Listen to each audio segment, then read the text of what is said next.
Alhamdulillahirrahmanirrahim. Wassalatu wassalamu asrofil anbiya'i wal mursalin wa ala alihi washabihi ajmain. Baik, teman-teman semua.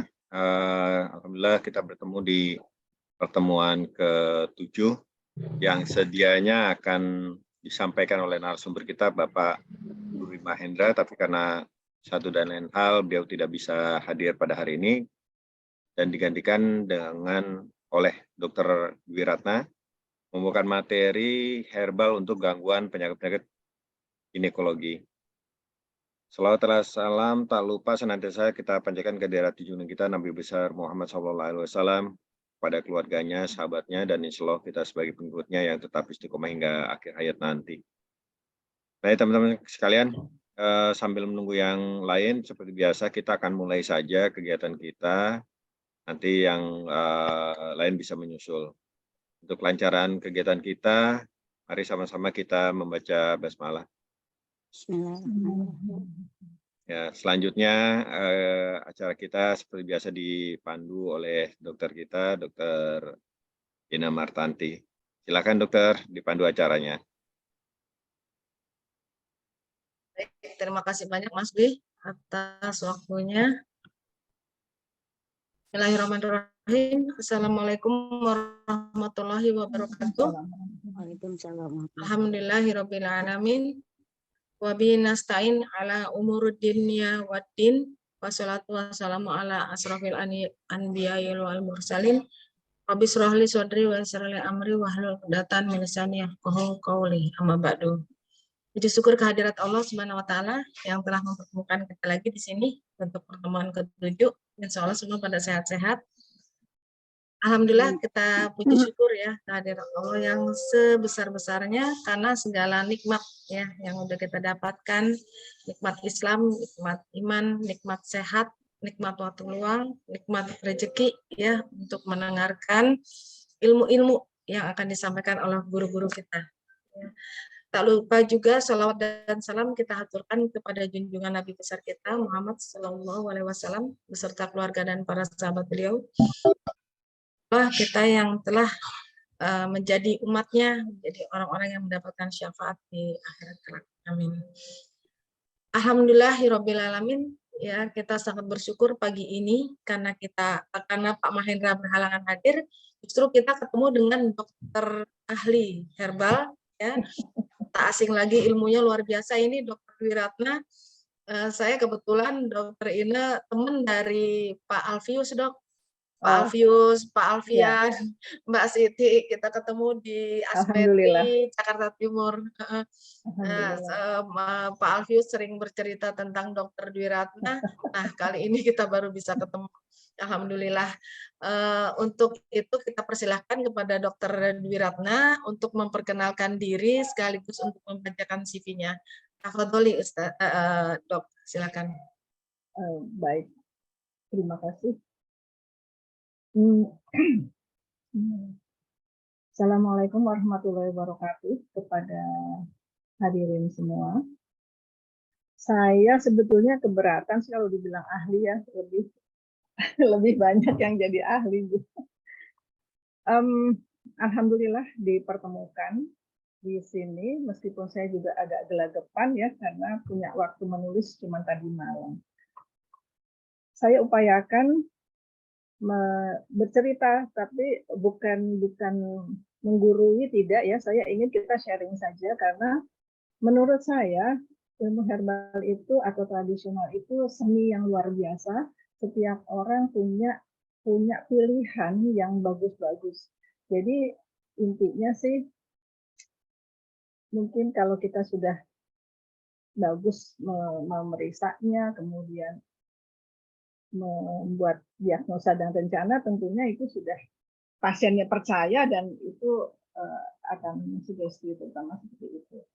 Baik, saya jelaskan, saya sehari-hari adalah sekarang ini saya sebagai pengajar atau saya dosen di sekolah Universitas Binawan di fisioterapi.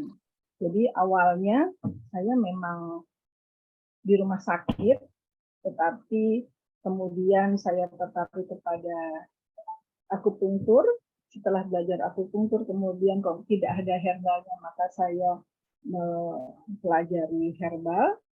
Kemudian karena herbal Mandarin itu agak sulit dan sedikit mahal, maka saya belajar lagi ilmu tradisional gitu ya. Nah, kemudian waktu saya diajak untuk berangkat ke luar, menambah materi pembelajaran, di UI itu buka untuk S2-nya Magister Herbal. Saya pikir, wah kemajuan, kok di kedokteran mau buka herbal. Akhirnya saya mendaftar dan diterima. Di situ saya memperdalam untuk keherbalannya. Saya lulusan kedokteran Yarsi, tahunnya sudah lama tentu ya. Kemudian melanjutkan kedokteran kerja di UI, beralih ambil kedokteran herbal medik di UI juga, dan akhirnya saya sekarang berlabuh di fisioterapi Universitas Gunawan. Kiranya hanya itu yang bisa sedikit saya paparkan. Lebihnya saya mengajar keilmuan yang lain. Dok, suaranya tolong teraskan sedikit. Dimajukan. Oh baik. Maaf, kasih. Di sayanya apa? Untuk materi, monggo di-share, Dok. Iya. Teman-teman ada yang komen kurang suaranya. Oke, Kurang keras, agak kecil. Makasih, Dok. Iya, makasih. Sudah cukup? Kurang besar. Hah? Kurang besar. Nah ini cukup.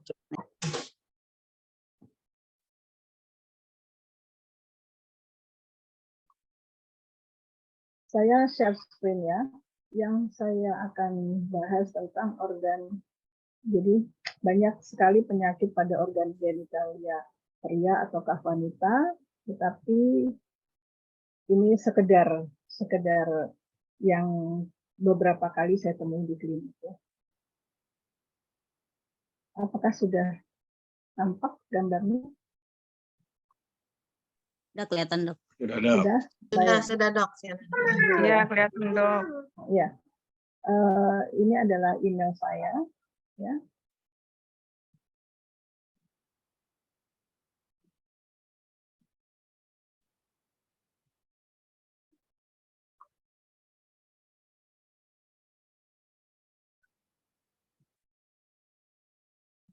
Sudah berpindah? Saya takutnya ini freeze, enggak ya? Sudah, Dok. Sudah. Oh, baik. Alhamdulillah. Jadi, konten yang saya jelaskan sekilas adalah bagaimana organ genitalia pria dan genitalia wanita. Kemudian juga problem apa saja yang kita bisa temui pada genitalia. Kemudian bahan alam yang biasa dipakai. Ini terlalu banyak sebetulnya ya bahan alam yang bisa dipakai. Masing-masing orang punya kesenangan atau punya pilihan pada herbal tertentu. Gitu. Apalagi di sini senior juga kan. Nah, terus bentuk sediaan sih pada umumnya lebih mudah kalau sekarang ini menggunakan kapsul ya, atau kalau misalnya masih ada yang menggunakan bentuk rebusan atau simplicia, sudah jarang seperti itu. Baik, kita mulai dengan alat reproduksi pria. Di sini fungsinya adalah diantaranya memproduksi sperma dan testosteron. Organ yang termaksud adalah testis, scrotum, dan penis. Di sini kita lihat dari mulai organnya, kemudian dan salurannya, kemudian apa saja ini yang penting yang sering terjadi masalah adalah prostat. Ya, di prostat itu sering kali terjadi pembesaran, apakah itu jinak, apakah itu ganas. Kemudian sehingga terjadi gangguan pada saluran di alat kelamin tersebut. Nah, pada testis atau penis bisa terjadi penyakit yang THS mungkin ya, seperti sifilis, atau penyakit lainnya adalah kanker, kemudian herpes genital atau kutil kelamin. Kalau yang ini saya waktu di rumah sakit mungkin menemukan, tapi kalau selama mempraktikkan herbal saya belum menemukan yang ini, kecuali seperti prostat ya. Kemudian untuk yang wanita ini tentu menghasilkan telur dan melahirkan. Kemudian juga organ-organ yang termasuk di dalamnya adalah ovarium, ada tuba falopi, kemudian ada uterus dan vagina. Ini semua banyak sekali problem yang dialami oleh ibu-ibu ya. Kalau yang masih gadis juga mungkin nyeri haid dari awal gitu ya. Dan seterusnya. Nah, ini penyakit-penyakitnya bisa juga di uterus ini mengalami GO atau gonore, kemudian bisa karena chlamydia juga atau vaginosis bakteri.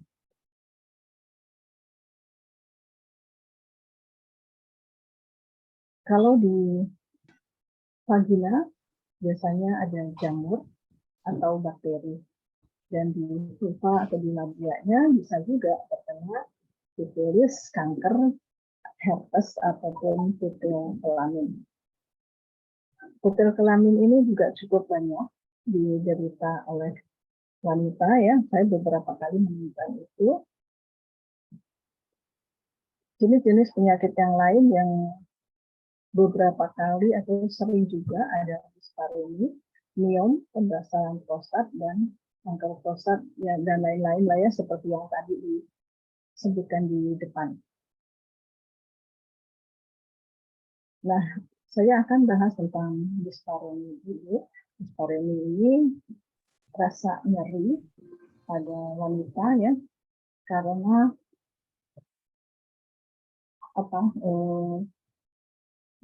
waktu dia menjalani ML ya, atau AIDS. Bisa karena, jadi dispareunia ini bisa karena dia atrofi ya, mungkin sudah lama tidak berhubungan gitu, atau sudah karena usianya sehingga kelembapannya berkurang dan ketebalannya juga berkurang sehingga menjadi kering, tipis dan dapat meradang. Keluhan ini jarang sekali dikeluhkan kepada pasangan, tetapi dia biasanya di awal lebih mencari sendiri. Saya ini kenapa, saya ini bagaimana, dan harus apa, seperti itu. Ini beberapa kali saya temui di lapangan. Biasanya yang saya sarankan adalah mungkin memulai atau sebelum sebelum memulai koitus bisa dilakukan ya. Kalau sudah lama sih tentu kita tidak terlalu banyak mengajari itu, karena ya role play-nya harus bagus misalnya seperti itu. Atau kalau misalnya dia sudah mulai menopause, biasanya sering itu terjadi keluhannya seperti itu. Nah, jadi saya sarankan yang paling aman, saya menyarankan menggunakan minyak kelapa. Nah, minyak kelapa itu saya selalu bilang lebih baik buat sendiri gitu ya. Meskipun kita banyak bisa sih gampang mencari gitu di luar ya, atau mencari krim yang bahan dasarnya air seperti itu. Kemudian dapat digunakan penggunaan obat-obat yang melunasi untuk antidepresi ya, atau diberikan menenang supaya agak rileks. Nah, tapi sebetulnya obat-obat KB itu juga kadang-kadang mempengaruhi itu juga. Nah, atau dia disebabkan karena suatu cedera, misalnya trauma atau iritasi pada alat kelamin wanitanya akibat kecelakaan dan sebagainya, atau dia baru mengalami operasi panggul sehingga ada iritasi atau perlukaan seperti itu. Atau adanya pembesaran vaginal ketika melakukan sehingga setelahnya akan mengalami juga dispareunia juga gitu. Kemudian juga peradangan karena adanya infeksi pada saluran area kelamin atau saluran kemih pada vagina. Yang lain adalah gangguan kulit di area kelamin seperti eksim. Kemudian vaginismus ya, suatu kondisi yang karena ototnya kaku dan otot panggul menjadi sakit jika dimasuki sesuatu. Kemudian adanya kelainan bawaan seperti bentuknya vagina yang tidak sempurna atau selaput darah yang menutupi seluruh lubang vagina ya ini. Biasanya ini yang pada pengantin baru ya, jadi hubungan imperforata. Pada hubungan seks yang dilakukan terlalu cepat setelah operasi atau setelah melahirkan juga dapat menimbulkan dispareunia. Penyakit yang biasa ditemui adalah juga bisa karena infeksi seperti human papillomavirus atau herpes. Di sini saya biasanya menggunakan selain obat minum, saya menggunakan propolis, itu juga bagus ya, dioleskan, dan tidak, menurut saya itu aman dan tidak menimbulkan efek samping yang lain. Selama ini saya gunakan itu, terserah mungkin banyak merek ya di luaran bisa dipakai. Kemudian vulvodynia yaitu kondisi yang menyebabkan nyeri yang berkepanjangan di bagian luar kelamin wanita atau di bagian vulvanya.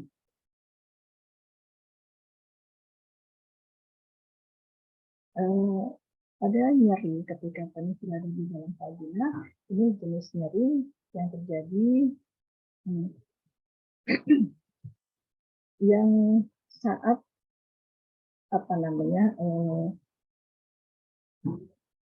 dimulainya mungkin terlalu cepat ya, sehingga ini akan memperburuk kalau dilakukan pada posisi tertentu. Nah, penyebabnya ini banyak ya, diantaranya ada endometriosis, ada penyakit relang panggul, ada minum, kista imun telur, dan apakah itu juga dari dampak operasi seperti rahim atau radioterapi atau pada kemoterapi. Pada pria ini juga bisa terjadi apabila pada kulit penis itu terjadi iritasi atau ada infeksi yang menular ya, atau priapismus juga bisa, atau peyronie. Selain faktor fisik, faktor emosional juga bisa berperan dalam keluhan tersebut, karena emosional itu sangat berdampak terhadap banyak hal. Misalnya masalah psikologis ya, dia tidak ingin melakukan tetapi pasangannya meminta dan belum siap atau masih kesal, masih marah, dan banyak hal seperti kecemasan, depresi, khawatir. Ya, di sini ada beberapa yang saya tuliskan, bahkan ketakutan, karena ya kita tahu pasangan tidak selalu baik mungkin, sehingga ini dispareunia bisa timbul. Masalah stres itu juga bisa termasuk masalah psikologis. Nah, respon daripada stres ini membuat otot dasar panggul melempeng sehingga tidak ada lubrikasi atau tidak ada cairan yang dihasilkan untuk melicinkan jalannya, seperti itu. Atau mungkin ada riwayat pelecehan seksual sebelumnya bisa juga terjadi. Pada seseorang yang mengalami pelecehan atau kekerasan seksual di masa lalu bisa panjang, menyebabkan dispareunia. Saya punya pasien sudah punya anak dewasa, bukan dewasa ya, artinya dia sudah SMA juga, dia masih mengalami itu. Jadi sampai saya suruh coba menggunakan apa itu Rose oil, itu juga diminum ya. Nah, satu saya coba, dia bilang kalau saya minum itu saya berkurang, artinya saya bisa mengeluarkan mandi dengan baik sehingga nyerinya agak berkurang. Tapi kalau dia sudah tidak minum, maka itu akan sakit lagi. Jadi saya bilang kalau sudah sekian hari coba dijarak. Mungkin kalau sudah sekian hari, harapan saya tadinya dia akan siap secara mental, kemudian secara emosi dia juga sudah tenang gitu ya. Jadi dia bisa siap menerima suaminya kapan saja, sehingga tidak memerlukan itu lagi seperti itu. Karena usianya masih di bawah 40. Walaupun mungkin yang namanya menopause dini itu juga bisa terjadi. Ada wanita yang mengalami menopause dini kurang dari 40 tahun itu sudah terjadi seperti itu. Meskipun menopause itu bervariasi, antara 50 biasanya baru mulai ya belajar menopause atau premenopause dulu sampai menopause beneran gitu. Pada kasus-kasus menopause itu biasanya saya anjurkan untuk pasien menggunakan Rose oil 1 gram itu setiap hari, seperti itu. Keluhannya banyak sekali berkurang, selain mungkin kalau untuk lubrikasi mungkin saya anjurkan menggunakan itu tadi minyak kelapa.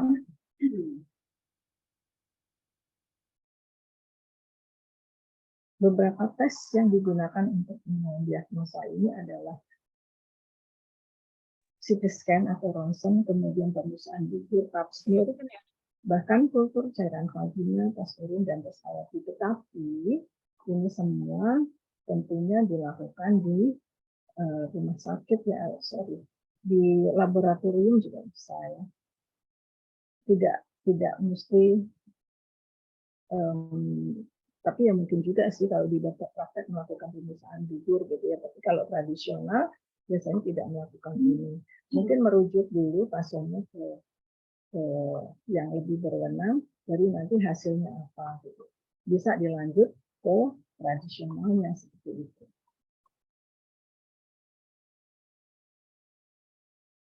Sampai di sini apakah ada pertanyaan atau belum? Belum ya. Untuk obat-obatan misalnya ada infeksi, biasanya saya sering sekali menemukan Condilato atau kunyit, atau yang lain juga banyak ya untuk dipakai sebagai pengobatan infeksi seperti itu. Nah, anti jamur biasanya pakai Centella asiatica atau nimba itu krimnya ada ya, saladnya ada, itu yang juga bisa dioleskan untuk semacam anti jamur. Nah, komplikasi apa yang diakibatkan oleh dispareunia ini? Jadi makin lama mungkin nyerinya makin parah, sehingga terjadi perdarahan atau luka di area vagina. Kemudian ada gangguan siklus menstruasi juga bisa, adanya keputihan karena adanya infeksi tadi. Kemudian hubungan bisa menjadi semakin tidak harmonis dengan pasangan. Nah, yang paling sulit ada kalau makin depresi ya, karena aduh kok begini, aduh kok begitu kan nggak enak gitu ya, akhirnya juga menjadi sulit hamil. Ya, pencegahan secara pasti belum ada, tetapi mungkin upaya-upaya yang dilakukan untuk mengurangi resiko ini adalah melakukan hubungan seks yang aman, sehingga terhindar dari penyakit yang menular. Mungkin penggunaan kondom juga bisa menghindari, tetapi kadang-kadang ada beberapa yang tidak bisa menerima zat yang terdapat pada kondom tersebut, bisa menjadi iritasi atau alergi seperti itu. Kemudian menjaga kebersihan area kelamin juga kita sudah tahu itu ya, sebagai terapis tentu ini hal yang paling penting. Kemudian menghindari produk yang dapat memicu alergi atau iritasi di sekitar kelamin. Menggunakan pelumas berbahan dasar air jika vagina kering dan menunggu setidaknya 6 minggu untuk kembali berhubungan seks setelah melahirkan. Tetapi selain juga kita mengandalkan obat-obat yang kita konsumsi, yang kita minum, maka biasanya saya menganjurkan untuk merubah gaya hidup. Kalau ya misalnya makanan, mungkin ya protein memang bagus, tetapi saya lebih menganjurkan untuk mengganti ke arah telur dulu gitu ya, karena guru saya juga bilang bahwa makanan-makanan yang hewani itu mengandung darah menyebabkan inflamasi lebih mudah terjadi. Jadi saya biasanya kalau masa terapi itu saya hindari seperti itu ya. Kemudian juga lebih banyak buah-buahan dan sayur, kemudian juga menghindari tepung-tepungan. Kenapa tepung-tepungan itu harus dihindari? Karena ya dia menyebabkan makin beratnya inflamasi ya, peradangan, atau pengentalan darah juga bisa terjadi karena itu, sehingga kesembuhan yang kita harapkan lebih cepat itu agak terhambat seperti itu. Hal lain, waktu tidur, mungkin waktu tidur itu ya kalau di sini yang sudah mempelajari 5 unsur ya, atau jam piket organ, itu ada waktu tidur yang tidak boleh kita langgar. Jadi harus tidur di jam itu seperti itu. Karena kalau tidak, ya akan banyak juga gangguan terhadap secara emosi ya, lebih banyak kepada secara emosi. Kemudian mungkin juga kalau kesembuhan tergantung impact-nya lebih banyak seperti itu.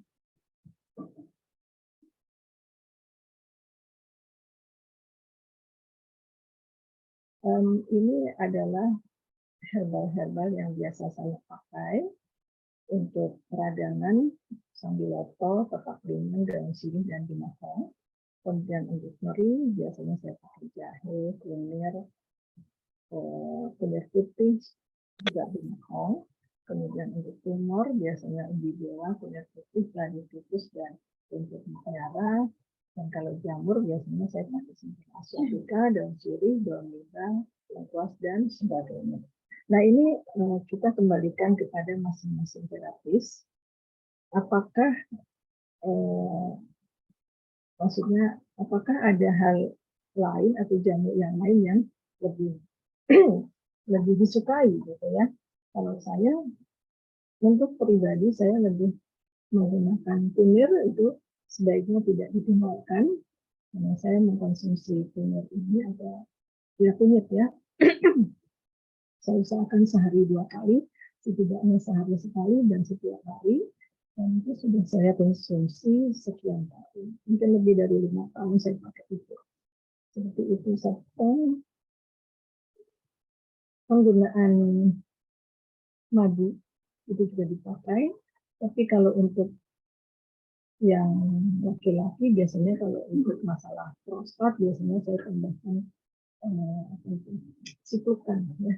Ciplukan. Saya pernah ada pasien tidak bisa diapa, kemudian datang ke klinik. Saya raba perutnya kencang sekali dan menurut saya itu adalah karena prostatnya sudah tidak bisa buang air kecil. Saya setuju ke rumah sakit tidak mau karena tidak ada biaya. Saya upayakan untuk mengeluarkan air seninya dengan memasang jarum ya, bukan di kateter lewat alat kelamin, tapi saya akan pakai jarum tembus ukuran besar.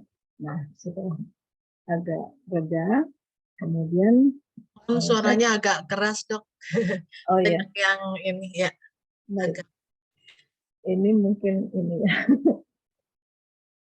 Oke, jadi sampai mana tadi? Sampai penggunaan ciplukan ya. Kemudian saya sarankan menggunakan ciplukan untuk di rumah dan beliau cari sendiri ke sawah. Terus tidak sampai 1 minggu, mungkin sekitar 3 hari, beliau datang kembali ke klinik untuk melaporkan bahwa dia sudah seperti itu. Ya, buat saya sih waktu itu surprise sekali ya, karena kok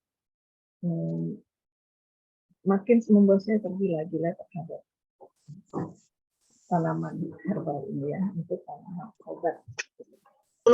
Ciplukan tadi untuk apa, Dok? Untuk prostat. Prostat. Oh. Di kombinasi nggak, Dok? Saya tempo hari tidak memberi kombinasi yang banyak. Saya bilang prostatnya untuk itu, ciplukannya untuk prostatnya, tetapi untuk dia minum hari-hari, saya anjurkan minum jahe dan kunyit. Gitu. Oh iya iya. Barangkali ada yang ingin bertanya? Atau sharing? Dokter harus sharing. mungkin dokter sudah selesai atau belum, Dok? Ininya belum. Oh ya, diselesaikan aja dulu, Dok. Apa? Oh baik. Nanti pertanyaannya soalnya banyak mungkin, Mak. Nggak apa-apa ini. Suaranya lirik sekali, Cuman suaranya aja yang kurang keras, jadi mereka pada pada chat. Ya maaf. Ini sudah cukup? Iya, gede. Oke. Ininya mungkin ya nggak bagus ya. Ya, silakan, Dok, diselesaikan dulu aja. Ya. Jadi kalau kita mungkin mengobati pasien berdasarkan harus apa? Mengobati itu kan seni ya. Setidaknya dari mulai kita lihat dia bagaimana dari awal, kemudian pada waktu wawancara kita bisa dengerin dia ngomongnya bagaimana, gitu. Terus kita bisa mungkin mendapatkan sesuatu dari apa yang kita cium, dan terakhir mungkin kita meraba, pasti meraba ya, apakah panasnya tinggi atau tidak, dingin atau tidak, benjolannya bagaimana, atau tidak, dan sebagainya seperti itu. Sehingga kalau kita sudah bisa mendiagnosa, tentu kita akan membuat perencanaan terapi yang akan diberikan. Nah ini tinggal kita punya lemari lemari terapinya segede apa gitu. Nah ini variasi. Ada yang orang mengobatinya tidak banyak variasi, tetapi menurut saya ampuh gitu ya. Artinya si pasien ini gitu loh, cepat sekali sembuh seperti itu. Ada yang menggunakan banyak campuran, tetapi masih kurang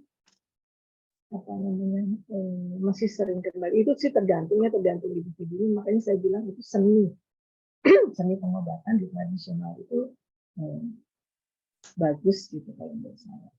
Nah ini untuk diskusi kita ya, barangkali ada yang sharing.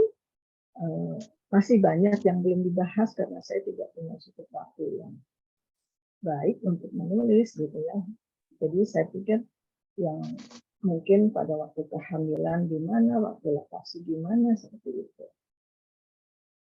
Nah, ini macam-macam yang mungkin kita akan bahas ya.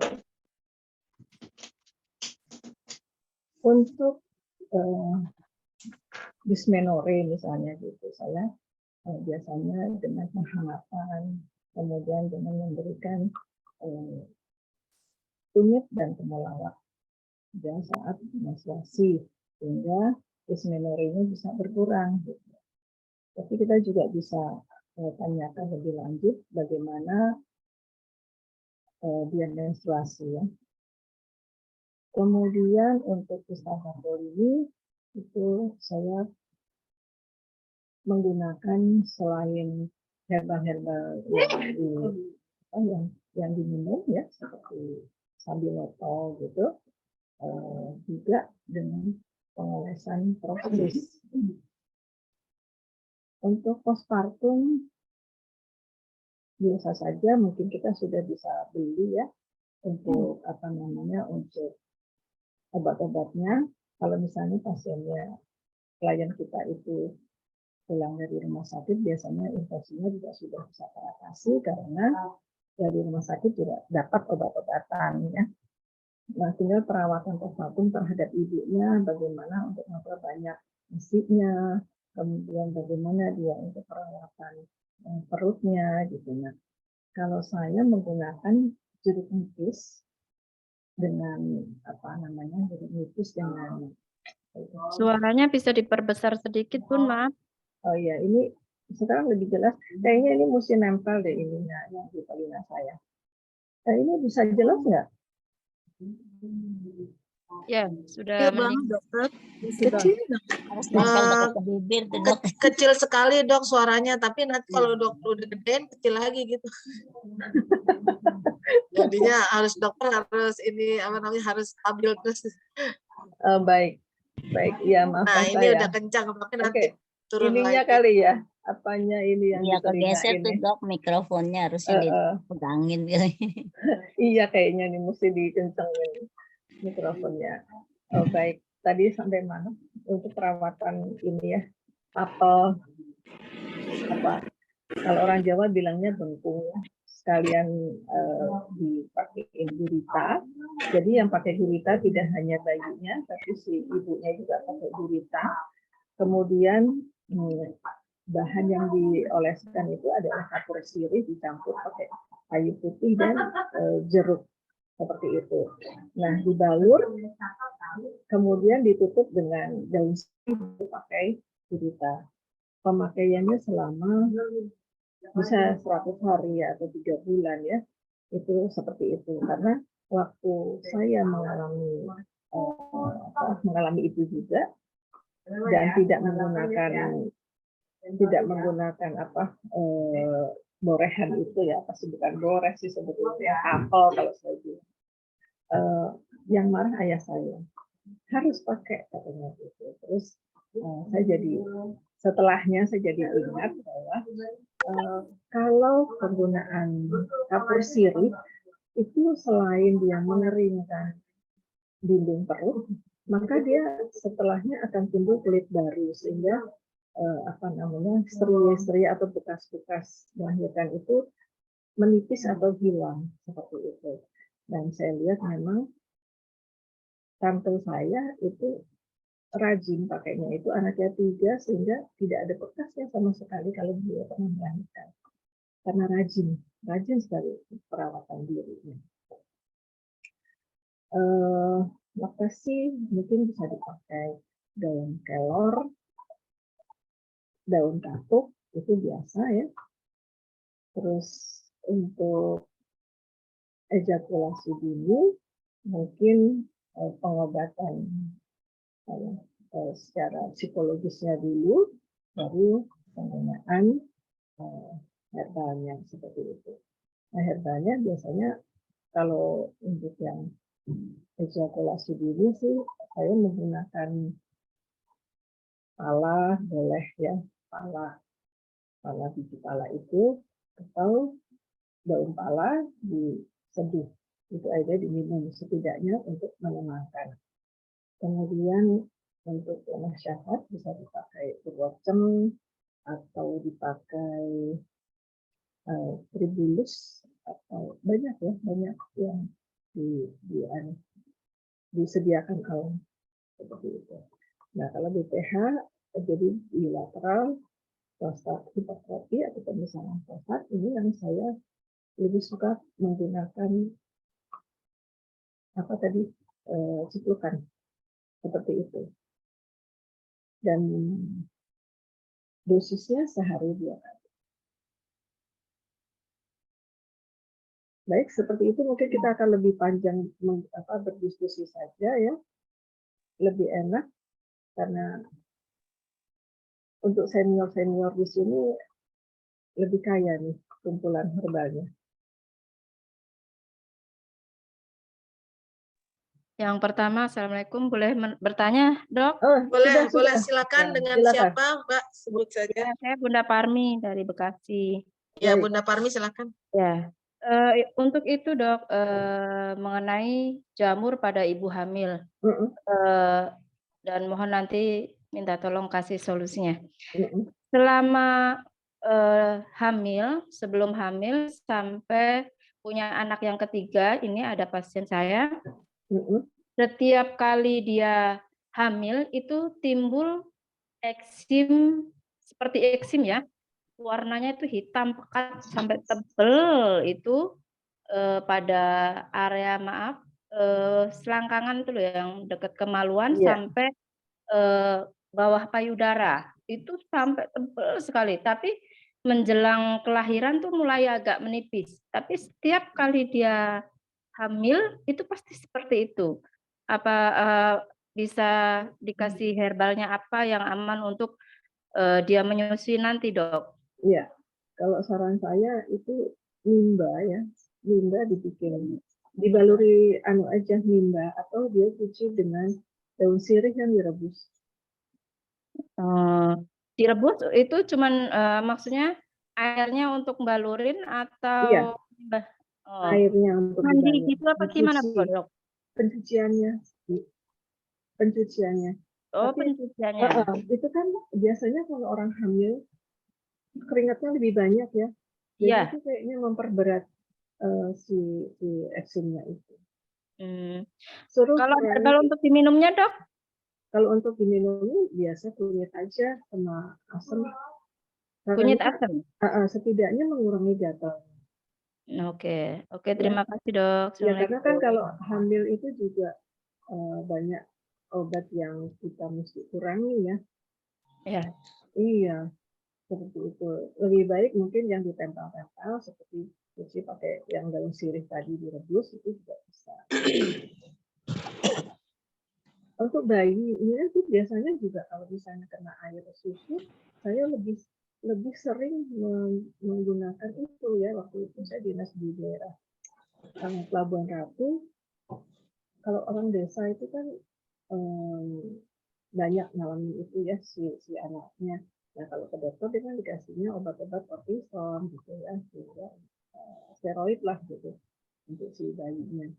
Saya kasihan melihat itu, jadi saya sarankan untuk menggunakan daun sirih hanya diremes kemudian dibalurkan, atau dia mandi juga pakai rebusan daun sirih, itu bagus sekali hasilnya. Oke, baik, Dok, terima kasih. Iya, Bu Parmi. Silakan untuk yang lain kalau mau bertanya langsung. Assalamualaikum, Dokter. Ya, waalaikumsalam. Sebut Bapak siapa? Pak Wahyudin. Ya, Pak Wahyudin. Ya, silakan Pak Wahyudin. Oke, selamat siang, Dokter. Selamat pagi. Iya, selamat pagi. Biar semangat. Oke, Dokter, ini terkait dengan tadi dispareni. Ya, dispareni. Itu kan salah satu penyebabnya penggunaan antihistamin dan pil KB, Dokter. Sehingga menyebabkan dispareni. Ya, mengering ya, Dokter ya. Tadi ada beberapa solusi dan pemeriksaan. Mungkin dari pengalaman yang ada, dari sekian jumlah pemeriksaan itu, mungkin ada yang spesifik, Dokter, diarahkan. Yang kedua, terhadap penggunaan atau solusi yang terjadi pengeringan. Tadi ada minyak kelapa gitu, Dokter ya. Oral. Nah, mungkin tergambar oleh kita bahwa itu adalah satu solusi. Nah, mungkin teknis dalam kita memberikan edukasi kepada pasien. Mohon maaf dokter, saya kan memang konsultan Kespro dokter. Terima kasih. Assalamualaikum warahmatullahi wabarakatuh. Ya, waalaikumsalam. Pak Wahyudin di Depkes soalnya. Oh, alhamdulillah. Oke, Jadi, silakan Dok. Tapi kalau untuk pengobat tradisional sih, kalau untuk dispareni, kalau untuk pemeriksaan mungkin tidak perlu dilakukan ya, karena kan sarananya mungkin kurang. Jadi dianjurkan untuk ke konsul dulu lah ke dokter atau ke puskesmas atau ke tempat pengobatan terdekat seperti itu. Nah, yang spesifik itu ya tentunya kalau di situ tadi kan disebutkan ada UC gitu ya. Sebentar saya lihat ininya dulu.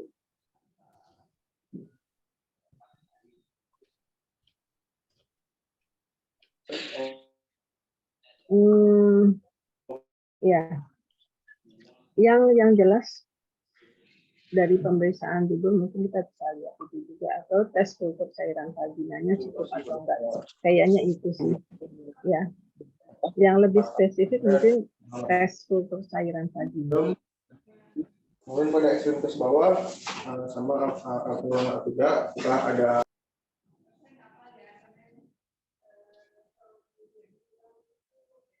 Bisa diterima.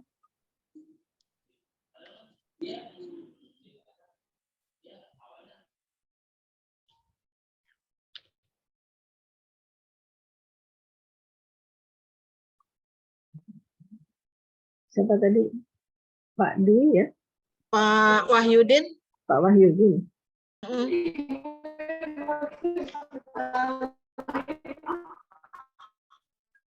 Pak Wahyudin itunya belum dibuka Pak ininya.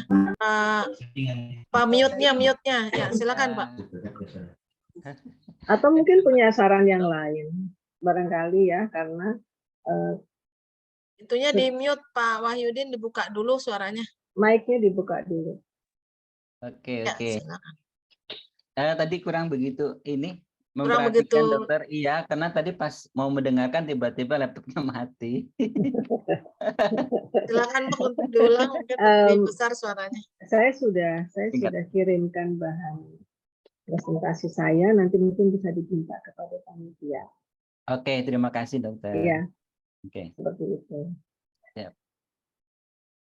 Ya, silakan untuk yang lain. Ada yang mau share? Bu Dokter. Ya, siapa Mbak? Saya. Ya. Assalamualaikum. Mau nanya untuk Waalaikumsalam. obat ibu hamil yang kena cacar rubella itu apa? Terus yang kedua. Ini siapa ya? Sisilia, Bu Dokter. Oh, Mbak Sisilia. Ya, silakan Mbak. Hamil untuk cacar rubella. Ya, sama hamil yang kok ada hamil kopong gitu kan, banyak gitu. Itu penyebabnya apa dan ada obatnya nggak untuk terapinya itu? Mohon pencerahan. Terima kasih. Baik, terima kasih. Saya nggak paham dengan kehamilan yang kopong itu. Blinded ovum maksudnya mungkin Dok. Oh, blinded ovum. Ya, itu memang kita nggak bisa ini dari awal ya, menurut saya. Mungkin dokter Ina lebih tahu mungkin. Ya, itu biasanya sih bawaan dari ini ya Dok ya. Iya, jadi kita nggak bisa memprediksi dari awal. Ya, kuasa Allah itu ya. Jadi blinded ovum. Nah, kalau untuk cacar rubella itu kan virus. Coba Dok, virus. Jadi kalau untuk itu lebih baik dikondisikan si ibu lebih memperhatikan lifestyle, ya mungkin kebersihan dan pola makannya. Artinya pemasukan buah dan sayurnya lebih diutamakan untuk imun sistem beliau. Kalau untuk obat-obat herbal yang harus diminum, saya rasa lihat kehamilannya dulu sih. Kalau kehamilan awal-awal ya saya nggak berani mungkin ya.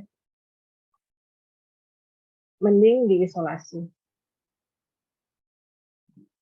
Kehamilan sampai berapa minggu Dok baru bisa dikasih obat herbal? Mungkin trimester kedua. Trimester ketiga kedua baru bisa ya. agak lebih aman gitu ya. Kalau trimester pertama Ya. kan dia takutnya nanti dia keguguran dan sebagainya. Ya, apa aja dok itu untuk cacar ini? Biasa untuk pengganti apa namanya obat antibiotiknya biasanya ya itu saya kasih kunyit sama jahe, cenderung lebih aman. Kunyit, jahe, Iya, sambiloto. sambilotonya ya kita lihat separah apa sih ya. Untuk dosis dok? Untuk dosis 2 kali 1, 2 kali 1. 2 kali sehari lah gitu ya, pagi sore. 2 kali itu pagi sore kapsul ya. Kapsul. Karena hamil satu. Itu yang ekstrak ya dok? Yang ekstrak. Sambil diobservasi, tentu mandinya juga kita bisa bisa mandi dengan air rebusan kayak brotowali atau apa namanya sirih ya. Saya senang sekali menggunakan rebusan daun sirih. Manfaatnya sangat banyak. Iya ya, brotowali jadi kayak ini ya, kayak PK gitu kali ya. Iya. Mas Siri. Untuk Mbak Sisil gimana Mbak? Mbak Sisilia Bali? Gimana? Ya itu ada yang cacar rubella, terus kebanyakan di sini hamilnya kopong, jadi harus dikuret gitu. Iya memang gitu kalau blended ovum sih. Iya. Bawaannya jadi begitu, emang dari sananya ya kita juga bilang kenapa. Mungkin Iya. Jadi kalau di kedokteran timur itu kan reproduksi berhubungannya sama ginjal. Mungkin kita mengkonsumsi kuatkan ginjal. Iya, kuatkan ginjal. Jadi bintang hitam itu bagus untuk penguatan ginjal. Jadi habatus sauda ya dok? Habatus sauda. Bisa 2 kali 2 kapsul misalnya gitu. 2 kali 2 kapsul. Kemudian makan jamur kuping itu juga bagus. Jamur kuping. Berapa banyak tuh dok? Ya, jamur kuping dimasak aja jadi jadi sup atau jadi ya apalah kirain udah dalam bentuk itu enggak makanannya. Untuk kesuburannya lagi herbalnya apa ya Bu Dokter? Biar dia subur lagi. Ya soalnya itu, lama. Habatus sauda, madu, kemudian bisa diberikan susu lebah itu apa ya? Royal jelly sama bipolen. Royal jelly bipolen. Iya. Itu ini ya menyuburkan ya. Menyuburkan. Kalau laki dan perempuan sama dok? Sama untuk stamina juga. Jadi saya lebih dari 10 tahun menggunakan madu itu yang campur madu madu herbal kalau saya bilang.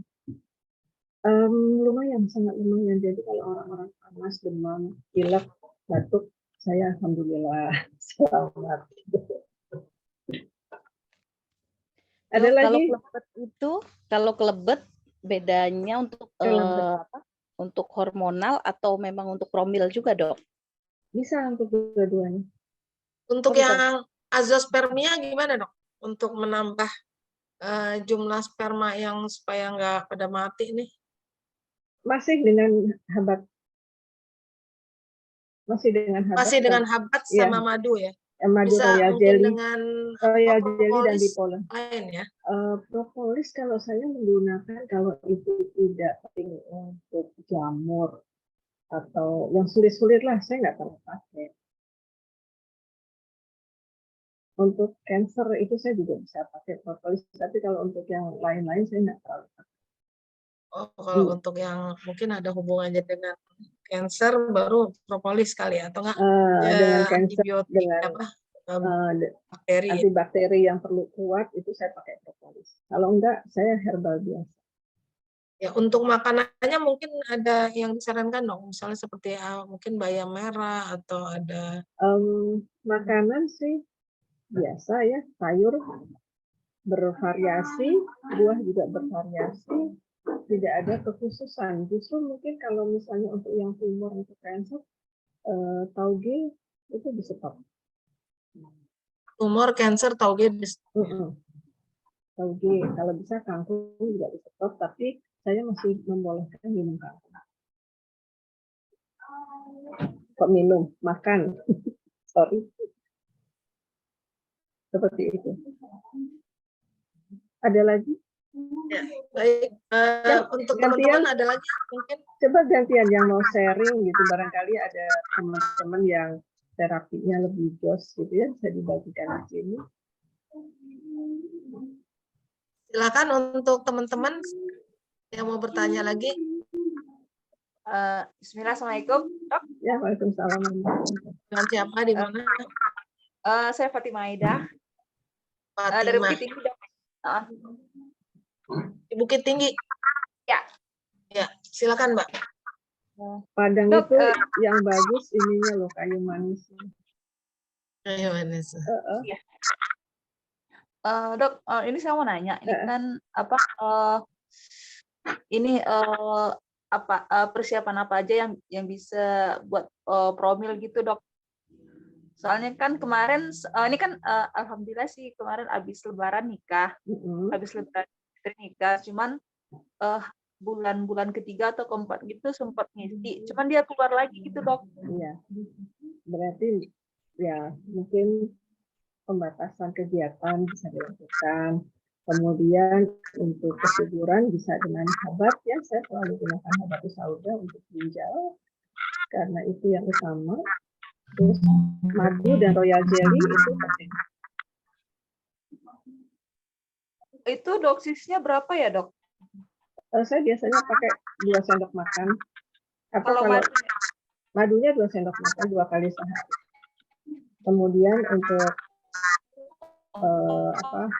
habatnya bisa 2 kapsul atau 3 kapsul. Royal jelly juga biasanya sudah campur sama madunya ya. Seperti itu. Habatus sauda ini sekali 2 kapsul ya, Dok ya? Biasa dijual yang kapsul. Ada yang minyak. Kalau yang minyak mungkin sendok makan ya, 1 sendok makan cukup. Ini cowok sama cowok ya, Dok ya? Atau Iya, lebih baik sepasang konsumsi semua. Ini dirutinkan nggak apa-apa, Dok? Nggak apa-apa. Ya, diminum. Saya juga minum habat itu setiap hari. Jadi madunya itu sudah ada habatnya, ada royal jelly-nya dan bipolen. Kemudian kasih minyak zaitun juga. Itu setiap hari saya minum itu. Dan alhamdulillah sih untuk stamina sangat bagus menurut saya. Kalau ditambahkan minyak zaitun juga nggak apa-apa ya, Dok? Nggak apa-apa. Iya. Itu bagusnya minumnya pagi atau malam atau gimana, Dok? Sehari 2 kali. Twice a day. Terserah aja ya, Dok ya? Terserah apanya? Maksudnya itu pagi minum, malam minum, pas mau tidur atau gimana? Boleh, bisa 2 kali sehari. Mau tidur sama bangun tidur, bagus. Oh iya, Dok. Satu lagi nanya, Dok. Ini kan pas perut itu sering panas, Dok. Perut sering panas. Perut sering panas itu apakah teratur makannya? Makanya kan nggak teratur sih, Dok. Apakah gorengannya terlalu banyak? Apakah tepungnya juga banyak dikonsumsi? Nah, itu pengaruh. Oh, gitu, Dok. Ya, kalau saya kebanyakan di klinik itu yang sakit imun ya. Jadi saya anjurkan stop makan tepung-tepungan. Jadi tepung diolah apapun stop dulu gitu. Ya, kecuali bihun mungkin itu tepung beras masih boleh. Dok, kalau misalnya durian berpengaruh nggak, Dok? Enak. Boleh. Durian itu minum, Dok. Dimakan maksudnya. Iya. Katanya bikin panas, Dok. Enggak. Panas kantongnya. Enggak, kan kebetulan di sini itu musim durian, Dok. Iya. Jadi sebagian orang katanya nggak boleh makan durian gitu, atau kenapa? Maksudnya yang untuk orang hamil. Saya hamil juga makan, tapi kan kita juga kira-kira sebatas apa kita makan, toh? Oh iya, Dok. Iya. Nggak apa-apa. Kasih, Dok. Ya, sama-sama. Untuk teman-teman yang lain, silakan. Assalamualaikum, Dokter. Ya, waalaikumsalam warahmatullahi. Dengan siapa di mana? Dengan Aris, Dokter Indah. Oh ya, Bu Aris, silakan, Mbak. Mohon maaf, boleh nggak bertanya di luar tema nih? Boleh. Silakan. Ini kan saya lagi meriang ya, sementara aktivitas harus tetap jalan. Tuh herbal terbaiknya apa ya? Mohon maaf. Iya, kalau saya tidak lepaskan madu sama Iya, habat. baik. Baik. Ya. Madu dengan habatus sauda. Iya. Kalau akar alang-alang atau apa gitu, bantu nggak? Boleh ditambahkan, boleh. Secang mungkin bisa. Misalnya kayu manis juga boleh ditambahkan seperti itu. Jadi wedang Iya, wedang bagus. Ada jahenya. Iya. Iya. Baik, Dok. Lagi meriang. Terima kasih banyak. Saya hari-hari sehat ya, wedang jahe sama kayu manis. Kenapa? Saya setiap hari mengamalkan wedang jahe sama kayu manis. Oh, iya, Mantap. Jahe kayu manis. Jadi saya punya sepupu karena tangannya sakit ya, nggak bisa ditekuk. Terus dia bilang, ini minum apa ini, tangan saya sakit. Di luar konteks. Lalu saya sarankan coba minum kayu manis saja, diseduh sebesar telunjuk dia, diseduh, kemudian kalau habis seduh lagi sampai sore. Jadi 1 hari 1 ini. Kemudian setelah lama-lama sembuh kan, tapi dia terusin karena menurut dia badannya kok jadi enteng gitu ya. Setelah 3 bulan saya ketemu, loh kok itu langsing? Ya karena saya minum itu kayu manis, dia bilang gitu. Jadi yang mau langsing boleh dicoba. Jadi 1 ruas jari kayu manis itu diseduh aja, Iya, diseduh aja. Diseduh pakai air mendidih, minum. Nanti habis tambahkan lagi. Oh gitu. Dalam 1 hari itu ya, biar Iya. bisa ad libitum ininya. Iya. Karena masing-masing orang ukurannya ya di jarinya itu. Kebanyakan orang yang susah sembuh itu yang lututnya, Dok. Lututnya udah dibekam, akupuntur, ngapain aja masih sakit. Apa tuh, Dok, solusi untuk nyeri lutut yang udah apa ya namanya tuh? Kemungkinan kurang, istilah orang sekarang mager lah gitu ya, malas gerak. Kurang gerak ya. Itu mesti dilatih, digerak-gerakkan dengan rutin, pelan-pelan. Iya. Untuk memancing supaya cairan lututnya timbul. Seperti itu. Mungkin ada herbalnya. Herbalnya pakai jahe, pakai kencur, boleh. Ya, dia sih sering minum herbal, katanya. Dia sih udah sampai bosan katanya, pukulnya belum sembuh. Kurang kalsium enggak? Dulu dia pernah dioperasi sih katanya. Oke. Ya kalau kayak gitu ya agak sulit juga ya memastikan apa nih. Kalau di fisioterapi di tempat saya belajar biasanya dia latih gerakan pelan-pelan. Ya. Ya, silakan untuk. Assalamualaikum, Dok. Ya, silakan. Saya dari. Iya, Pak. Ya. Mau tanya di luar konteks ya, Dok. Ya. Dok, saya klien ya. Hasil EKG-nya Elis Rina, kenapa? Ada yang mau tanya? Mau bertanya. anak saya kan kandungannya usianya 3 bulan. Nah, keputihannya banyak kayak deras gitu. Nah, untuk herbal yang aman gitu untuk kehamilan 3 bulan itu apa ya, Dok? Cuci aja pakai itu daun sirih. Ya, kalau 3 bulan itu kan rawan aborsi ya, dan itu kalau awal-awal kehamilan keputihannya banyak sih biasanya hormonal aja. Apa gatal apa enggak? Enggak kan? Ada gatal, akhirnya ada gatal. Akhirnya ada gatal, dia mesti sering ganti sama cuci pakai itu sirih. Anget atau gimana, Dok? Enaknya anget. Iya. Iya. Yang dikonsumsinya?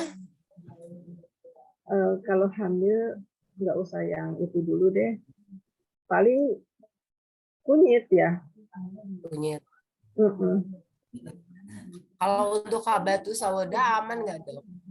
Habatus sauda boleh. Satu-satu aja. Kunyit atau habatus saya.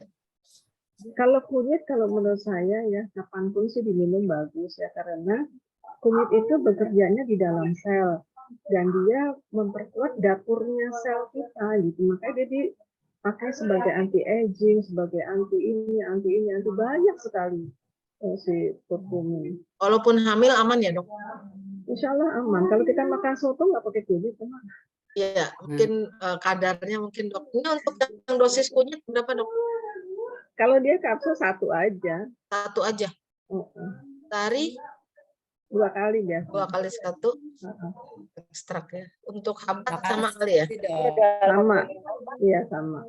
Setidaknya sehari 1 itu sudah menjaga ya. Iya. Ya, baik. Untuk pertanyaan lain, Mbak Neni Astari, silakan, Mbak. Iya. Assalamualaikum, dokter. Ya, waalaikumsalam. Waalaikumsalam warahmatullahi wabarakatuh. Silakan. Ya, mau tanya, Dok, kalau misalkan keputihan itu sebenarnya yang lebih bagus pakai rebusan daun sirih atau daun sirsak?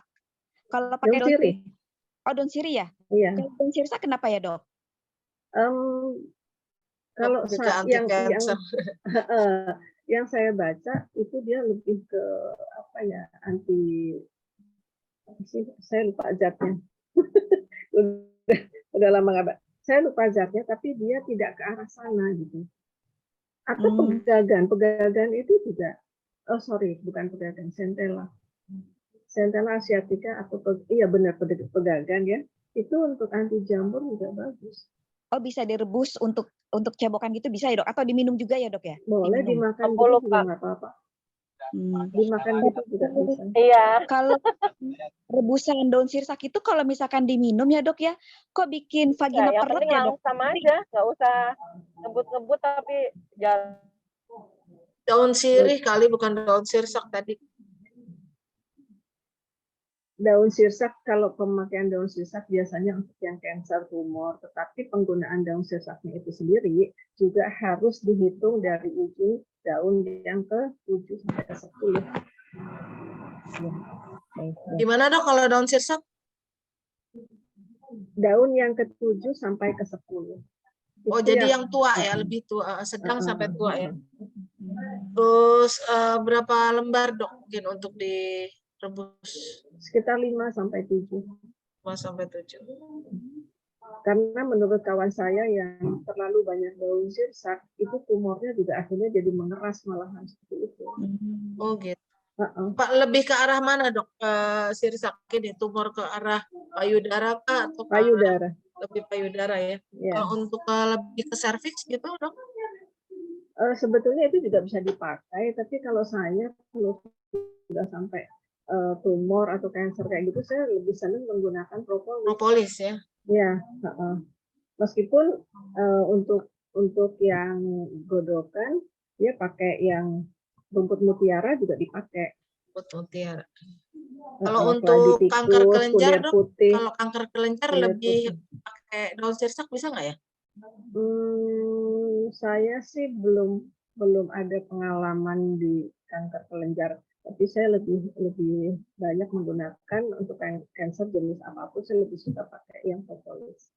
Propolis ya. Terima kasih dokter. Baik. Baik. Sama-sama. Mbak Rabiatul Adawiyah, silakan. Ibu kali, Ibu Rabiatul. Assalamualaikum warahmatullahi wabarakatuh. Waalaikumsalam. Waalaikumsalam, silakan. Dokter, saya dari Kota Medan, Dok. Tapi agak lari dari topik ya, Dok. Ada pasien saya, anak-anak usia 5 tahun. Saat ini dia menderita leukemia, Dok. Untuk herbal yang aman apa ya, Dok? Leukemia.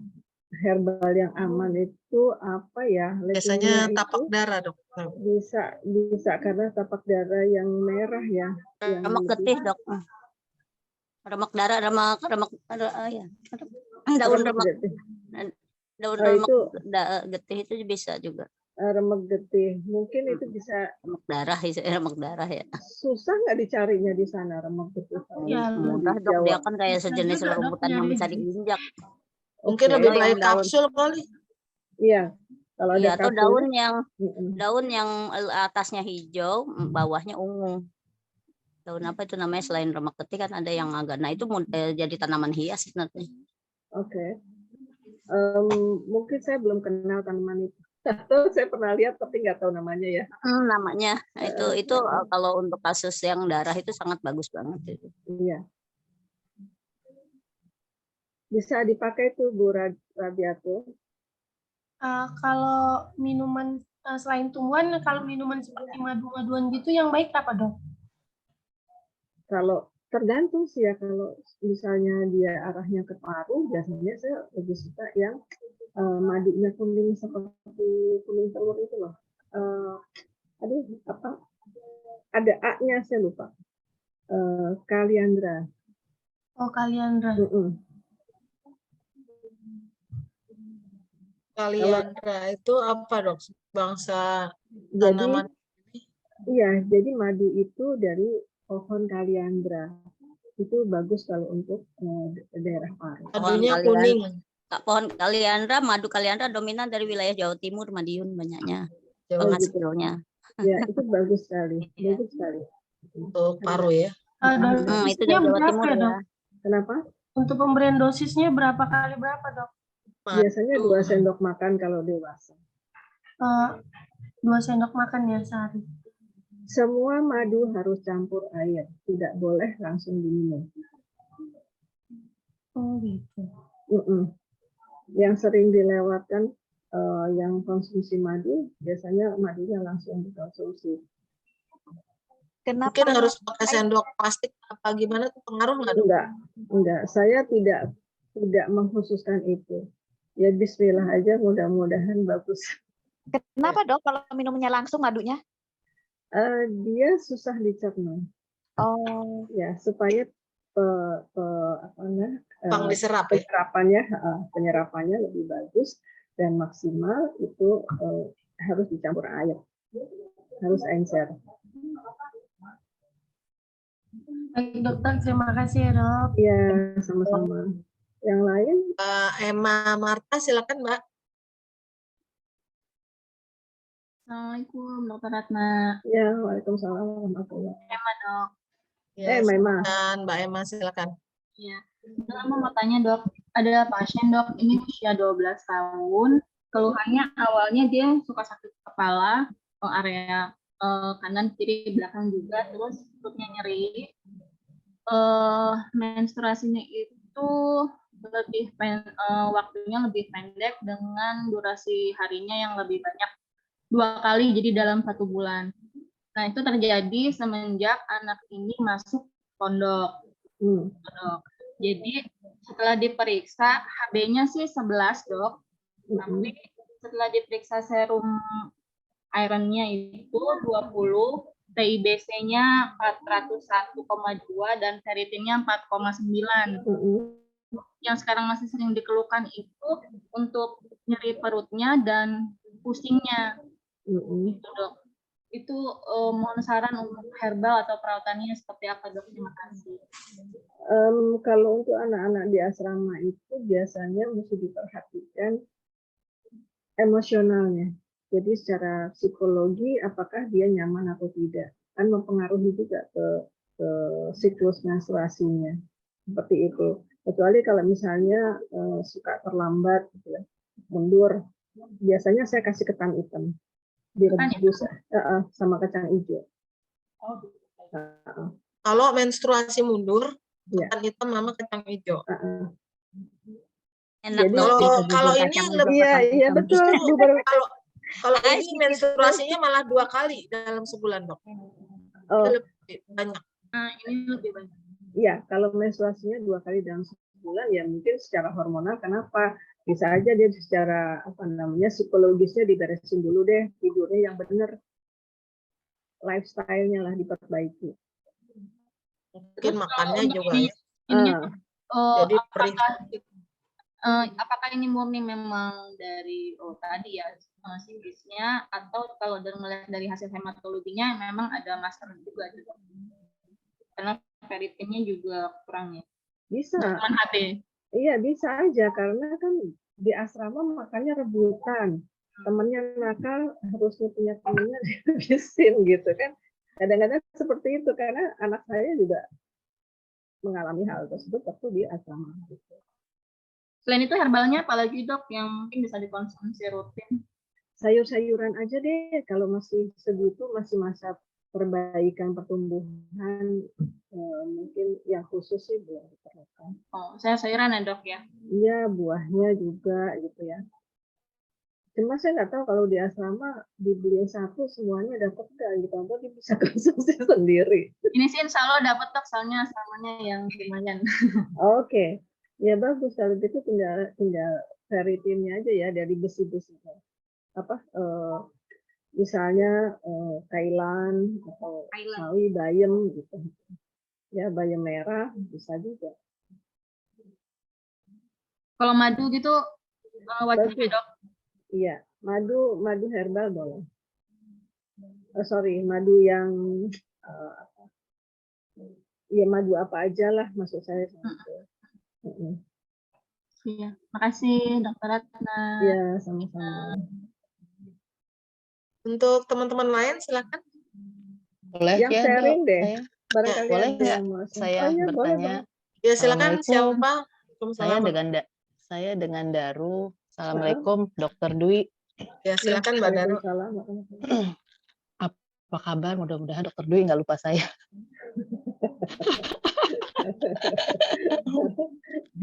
Jadi Dok, saya mau tanya soal herpes tadi, slide yang sebelumnya. Tapi ini mungkin agak sedikit beda, tapi masih terkait herpes. Saya tuh lihat di situ ada herpes genetikal ya, herpes ya. Tapi setahu saya herpes itu kan juga ada yang di payudara. Saya pernah ada kasus lah, sahabat saya gitu ya, dia kena herpes tapi di payudaranya gitu. Nah yang ingin saya tanyakan tuh Dok, apakah itu sama jenis herpesnya di kelamin sama di sana? Jadi herpes itu tergantung dianya mau dia mana tempatnya yang menurut dia layak dia tumbuh, dia hidup gitu. Tinggal yang punya badan apakah imun sistemnya bagus atau tidak. Kalau misalnya imun sistemnya kurang ya dimanapun dia bisa tumbuh gitu. Jadi jenis virusnya sama ya gitu ya Dok maksudnya? Bisa. Oh, oke. Nah terus ada untuk pemakaian herbalnya saya lebih pakai propolis. Propolis? Untuk lukanya gitu ya? Iya, dibalur aja pakai propolis itu lebih cepat kalau menurut saya virus-virus. Tapi juga kita tahu bahwa virus itu kan obat, bukan obat. Yang paling bagus adalah menguatkan imun sistem kita sendiri gitu. Ya, misalnya kalau misalnya tidak hamil tidak apa, mungkin minum apa itu yang tanaman di pagar itu meniran. Itu obat untuk minumnya? Bisa untuk meningkatkan imun sistem. Meniran itu bentuknya daun-daunan atau kapsul aja ya? Kapsul ada ya? Ada 2 kali sehari. 2 kali sehari, 2 kali 1 hari sekali atau setiap minum 2 kali? Tergantung dia beratnya. Beratnya. Jadi meniran kapsul ya, Dok ya. Nah, maaf satu lagi saya mau tanya, itu apa betul penyakit itu berulang-ulang? Artinya tadi mungkin terkait daya tahan ya? Tergantung imun sistemnya yang bersangkutan. Jadi kalau bagus tentu dia tidak akan berulang. Kan ada misalnya orang kena cacar kok dulu udah dikasih vaksin tapi kena gitu. Ya karena kondisi dulu sama kondisi sekarang berbeda.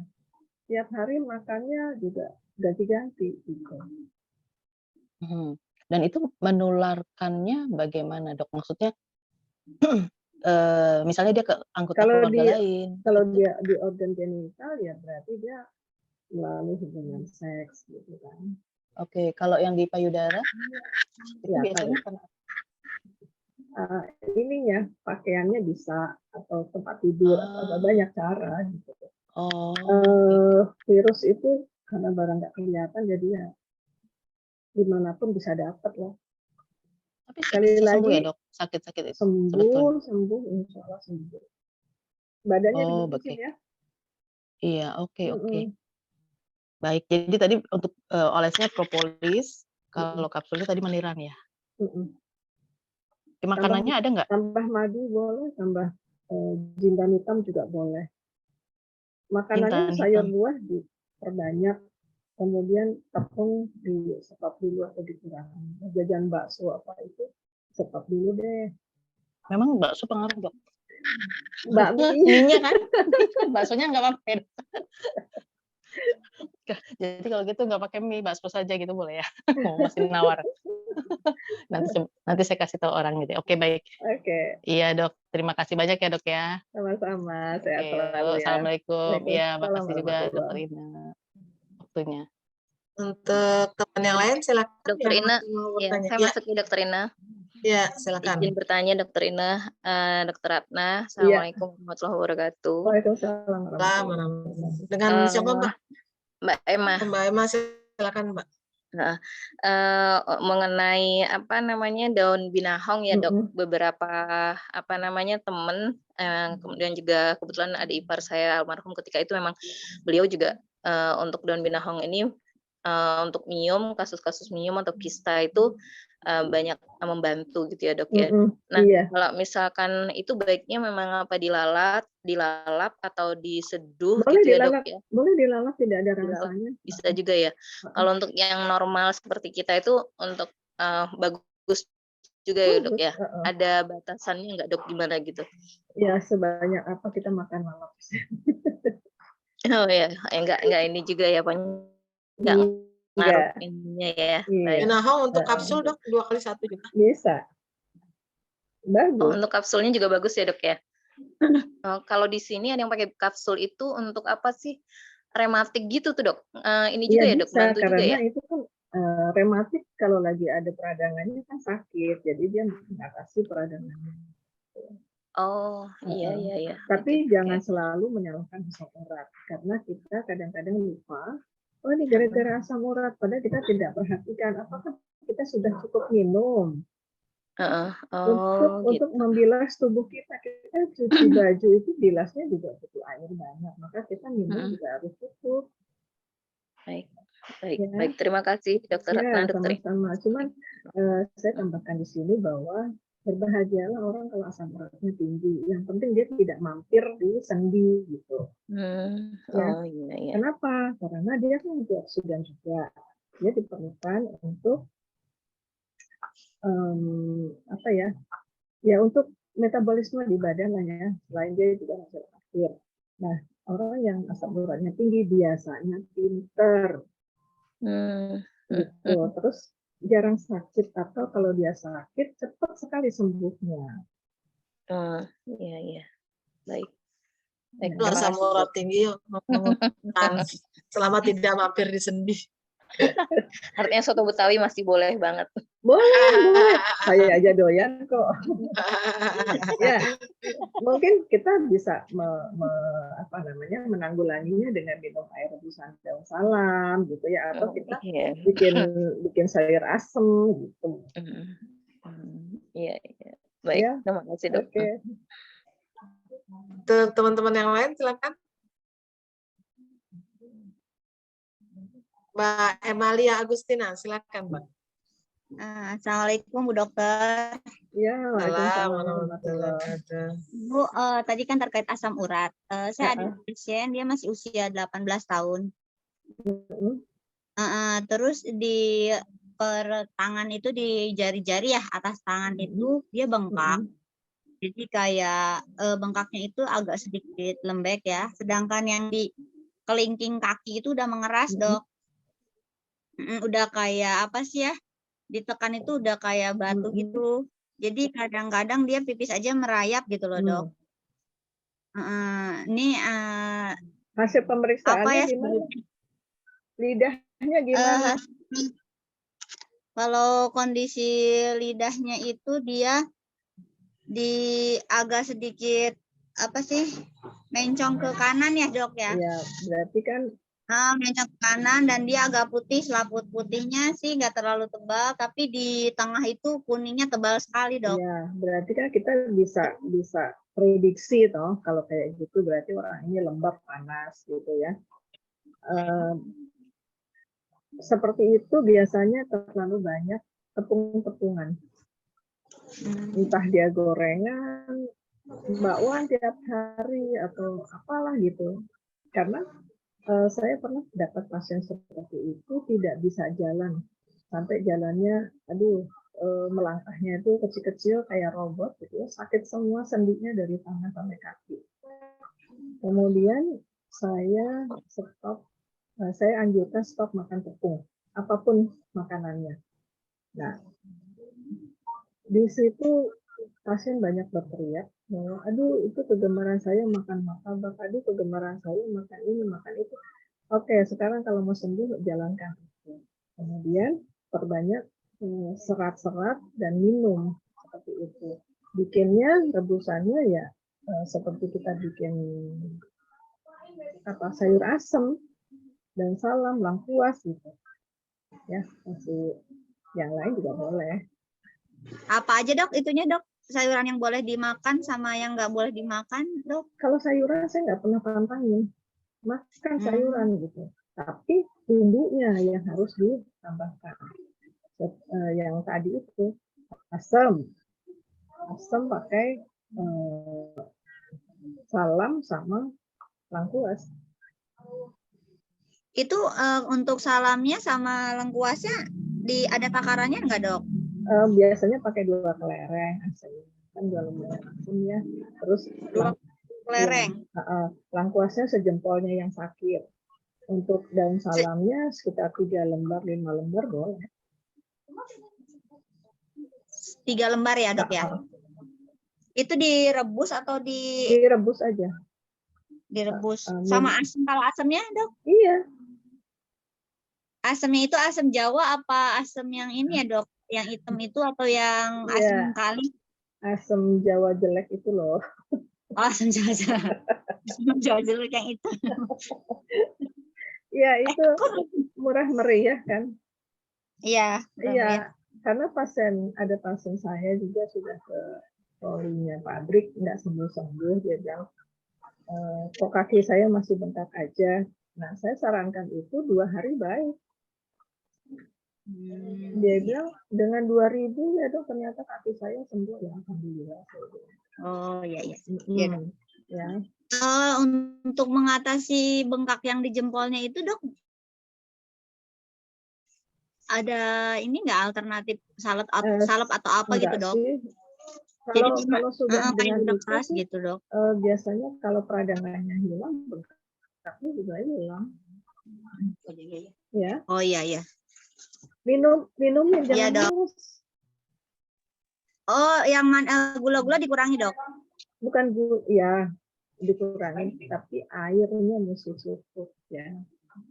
Karena anak ini suka soda, Dok, jadi sering minum soda. Oh, berhentilah. Sama dia juga perokoknya kuat gitu. Jadi kemarin itu ibunya iya. Terus saya mau sembuh, saya bilang berhenti ngerokok dulu karena 1 hari itu bisa 1 dus katanya. Satu dibakarin. Iya. Itu saking benci sama rokok, Dok, dibakarin rokoknya tuh. Iya, Dok. Jadi kalau untuk tadi herbalnya asem pakai salam sama lengkuas aja ya, Dok ya. Iya. Baik, Dok. Makasih ya, Dok. Dokter boleh nanya satu lagi ya, Dok? Kalau anak usia 3 tahun sampai 6 tahun yang kurang nafsu makan dan dia hanya maunya misalnya es krim, terus kalau nasi sama sayur dia nggak mau, itu solusinya apa ya, Dok ya, untuk biar nafsu makannya mau gitu, selain makan makanan yang kayak jelly di baru mau, Nutrijel kayak gitu. Oh, itu ibunya Tapi mesti kalau galak. disuruh makan, Ibunya mesti galak. kenapa, Dok? Ibunya mesti galak. Oh. Harus ibunya harus kreatif ya, membuatkan makanan, ajak dia bikin. Sehingga dia tidak terlalu banyak jajan. Kalau dia sudah kenyang dengan jajanan, dengan manis-manis, dia nggak mau lagi makan gitu. Dan biasakan makan itu di tempatnya gitu. Artinya dia duduk di meja makan, jangan dia kemana-mana yang nyuapin ngikutin, jangan seperti itu. Untuk makanan untuk penambah nafsu makan apa ya, Dok ya? Temulawak. Temulawak. Ya. Kalau anak-anak temulawaknya ya bisa lah diseduh, nanti dicampur sama susu atau apa gitu boleh. Kalau, Dok, kalau untuk susu etawa itu apa, susu kambing ya, etawa itu boleh kan dikonsumsi untuk ya anak-anak. Kalau temulawaknya berapa ukuran, Dok? Seukuran jari dia aja, 2 ruas jari dia, jari anaknya, karena takaran si anak. Pakai madu juga itu dia menambah nafsu makan juga gitu. Nanti temulawaknya pakai madu boleh di. Oh iya. Ya. Ya, makasih dokter. Sama-sama.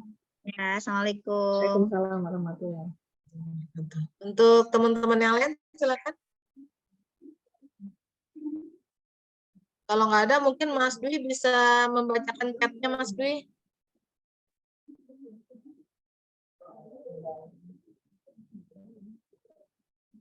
Mas Dwi. Oh ya, di chat ini dikatakan bahwa ya, silakan dok. Ya. Mau dibacakan dok? Lidah yang miring ke kanan menandakan masuk peredaran di badan bagian kiri. Bisa aja ya. Tapi kalau ya boleh. Ya silakan Mas Dwi bacakan dari awal mungkin yang bertanya-tanya. Saya coba bacakan dok pertanyaan dari Ibu Yulia. Assalamualaikum dok, izin bertanya kepada dokter, pasien usia 35 tahun Waalaikumsalam warahmatullahi wabarakatuh. dengan keluhan bakterial vaginosis, memiliki keputihan suaranya putus-putus Mas Dwi. Ya, sekarang dok. Ya, pasien usia 35 tahun dengan keluhan bakterial vaginosis, memiliki keputihan yang banyak, jarang-jarang dengan ciri keputihan berbau seperti bau amis, berbentuk seperti gumpalan tisu kering yang terkena air, warna terkadang putih dan kadang putih kekuningan.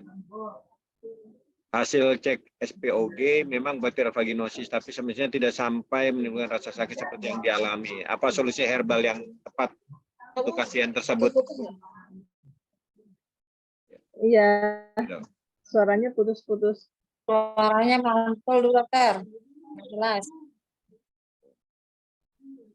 Ini udah dicoba. Tes. Masih putus-putus, dok?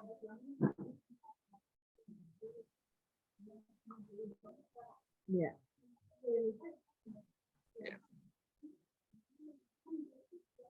Sepertinya kalau sini normal ya, dok ya? Atau apa? Nah, ini saya ulangi lagi ya dok ya.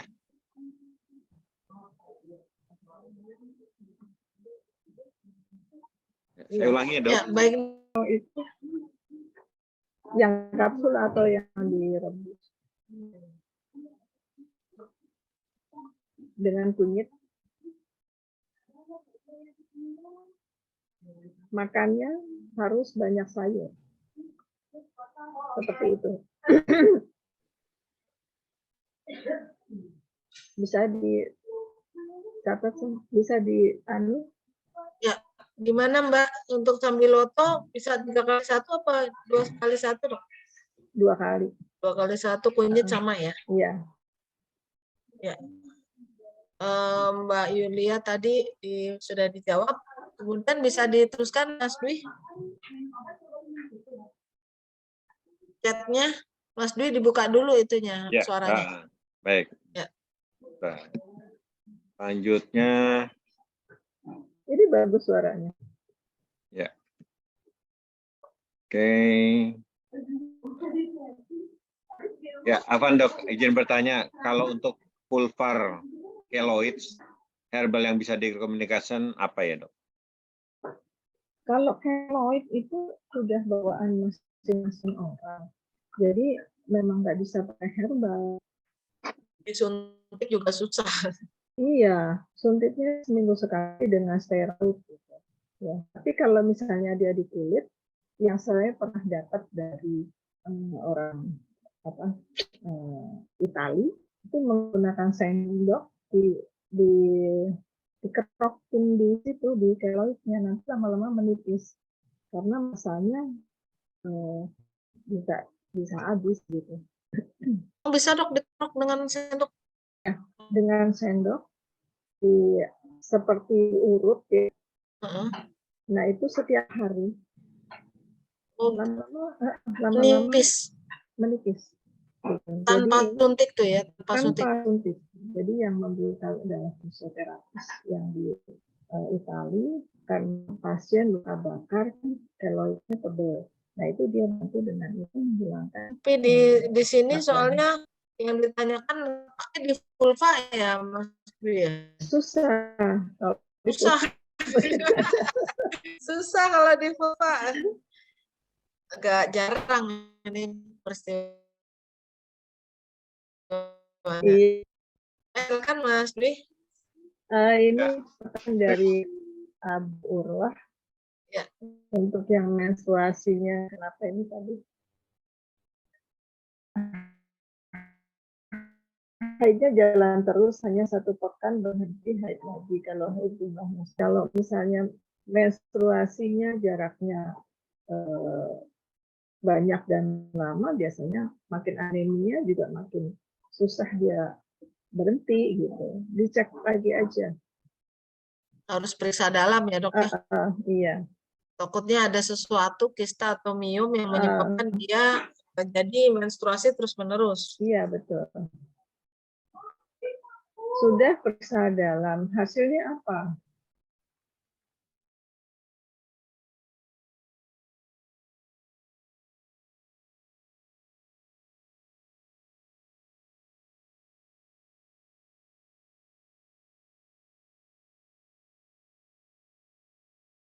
Dari Maulida.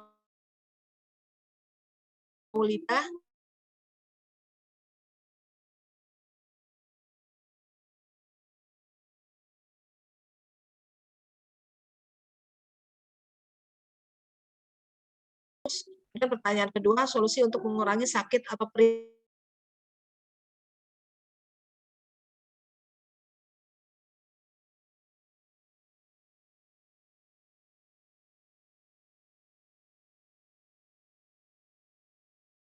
Obat dari luar, tapi saya biasanya pakai itu. Itu dioles dok? Enggak, diminum. Oh diminum. Kalau yang dioles itu tadi minyak kelapa. Minyak kelapa dioles. Izin dok, mengolesnya di mana dok? Oh, gitu. Di vulvanya sebelum berhubungan. Iya. Untuk herbalnya tadi dok, di mana bisa dibeli dok? Di apotek ada. Oh gitu. Siap. ya, di apotek ada.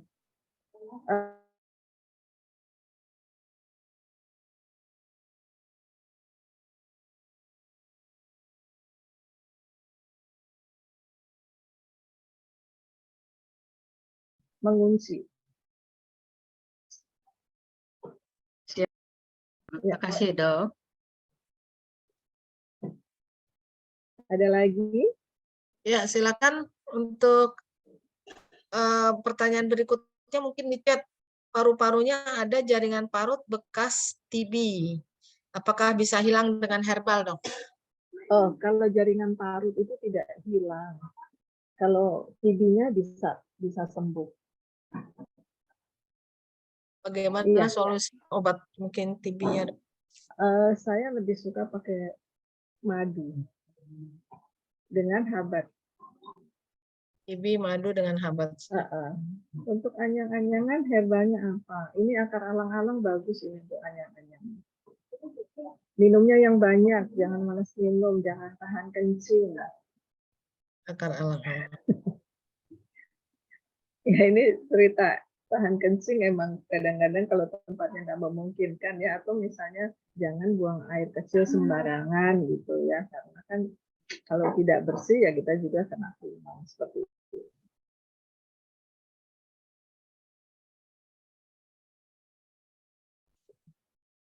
Yang lain mungkin teman-teman. Apakah masih ada Mas Wi untuk chat? Kalau chat yang terakhir yang tentang ayang-ayangan itu, Dok, nggak ada lagi. Yang dari depan juga anyang-anyangan, bukan ayang-ayangan. Aduh, ayang-ayang tuh. Ayang-ayangan. Ya. Herbal patah tulang. Bisa aja bikin orang ketawa. Herbal patah tulang. Depannya sama-sama Dewi nih, Dok. Iya. Herbal patah tulang, sambung tulang. Iya. Makannya jadi bagusin deh. Untuk kalsiumnya ya, Dok? Kalsiumnya biar cepat nyambung. Kalau gamat? Gamat bagus. Gamat bagus. Biasanya untuk yang gamat itu kan hewannya, kalau dia dipotong empat-empatnya tumbuh. Jadi bagus juga. Dok, ya. Kalau gamat itu bagusan yang cair atau yang kapsul, Dok? Bedanya apa? Bedanya bikinnya ya. Kalau saya, kalau yang cair itu juga bagus juga, cuman tinggal konsentratnya, apakah dia banyak atau sedikit itu aja. Kalau cairan itu kan tinggal dia pakai zatnya sebanyak apa gitu. Oke, Dok. Terima kasih, Dok. Herbal apa yang cocok untuk busui yang ada benjolan di payudara? Tergantung benjolannya. Apakah dia peradangan? Apakah dia apa yang lain gitu ya? Masih menyusui, saya rasa masih aman ya sepertinya ya. Ya, benjolan kan bisa fibroadenoma mame, takutnya juga benjolan karena kanker, makanya harus diperiksa dulu baru bisa nentuin. Iya. Tapi apa, Dok, yang umum aja, Dok, itu mungkin. Kalau dia makan sayur-sayuran juga insya Allah sih itu mengecil. Jadi pengalaman saya dulu benjolan saya juga banyak ya, karena itulah akibatnya sehingga saya makin tergila-gila sama herbal. Yang saya konsumsi hanya waktu itu kulit manggis masih booming dan saya konsumsi itu bagus. Kemudian sambiloto dan kunyit. Terus kunyit kuning apa? Kunyit putih ya, bukan? Kunir ya. Seperti itu 2x1. Tiap hari tidak makan yang bertepung, tidak makan keju. Itu aja. Dari 13 kiri kanan sampai habis. Alhamdulillah. Mungkin jenisnya masih FAM kali ya, Dok? Masih masih FAM. Kalau kulit manggis itu bentuknya gimana, Dok, untuk dikonsumsi? Kapsul. Sama 2x1 juga. 2 kali 1. Di kulit manggis itu dia mengandung ada antiinflamasi, ada anti alergi juga, jadi agak ngantuk ya kalau habis makan kulit manggis.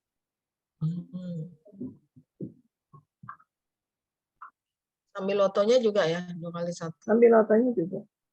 Olahraga penting ya, jangan nggak olahraga, mager aja nanti nggak jalan peredaran darahnya gitu. Oke, pasien gusi bengkak ada pus karena gigi gangren. Aduh, dicabut aja. Langsung ke dokter gigi. Kalau yang kayak gini saya tidak menyarankan itu karena bahaya. Bahaya, apalagi kalau misalnya gigi masih di daerah depan itu di dasar otak, nanti ke atas ya. Segera ke dokter gigi ya. Jangan males dibersihin. Kalau mau kumur pakai propolis, habis itu diminum. Dok, ya. Tanya dok, anti radang, anti nyeri itu bedanya di mana? Kan kalau radang nyeri juga. Iya, radangnya hilang, nyerinya hilang ya. Ngebedainnya gimana dok? Gini, kalau sakit, pusing, itu sakit juga. Kalau radang itu dia apa ya? Karena bakteri bisa juga meradang, karena virus bisa juga meradang gitu. Jadi itu diatasi. Sehingga nanti nyerinya hilang. Tapi kalau cuma nyeri aja karena misalnya pusing atau terantuk, terbentur sesuatu atau trauma, beda kan sama nyeri yang infeksi gitu. Mungkin bisa dikasih rumput mutiara atau apa dok kalau untuk radang? Bisa, boleh. Binahong juga boleh. Binahong. Iya. Berarti anti radang rumput mutiara atau binahong. Kalau anti nyeri apa dok? Anti nyeri jahe, anti nyeri. Oh jahe aja ya dok ya. Jahe kunyit kayak tadi tuh. Iya. Ya sip. Terima kasih dok. Sama-sama. Besok mau uji pom dok. Oh. Tergantung kalau nyerinya di sendi juga pakai apa? Meremia mimosa itu apa ya? Meremia mimosa.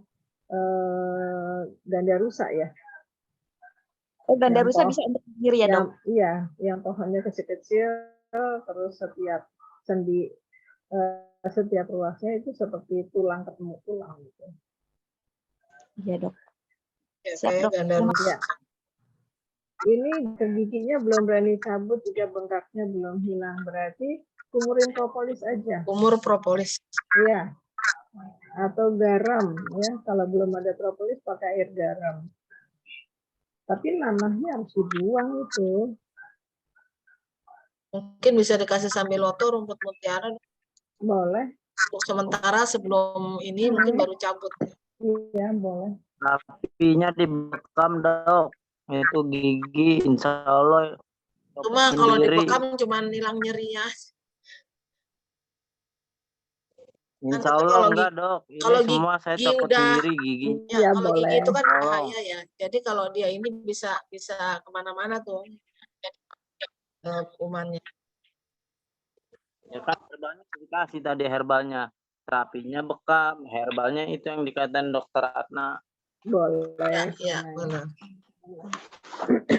Untuk Mbak Maulida ada yang Maulida Lubis ini gimana? Ada yang mau ditanya lagi tadi? Iya, itu tadi pasiennya sudah masuk kategori menopause ya, Dok? Iya. Sudah. Umur segitu biasanya sudah masuk kategori. Siap. Makan makanan yang disarankan untuk paling tidak banyakin sayur sama buah lah. Jadi memperbaiki apa ya? Ya revitalisasi lah. Makan centella juga bagus untuk revitalisasi sel. Centella itu ini ya, pegagan. Ya. Kalau gamat gimana dok? Karena boleh. Kan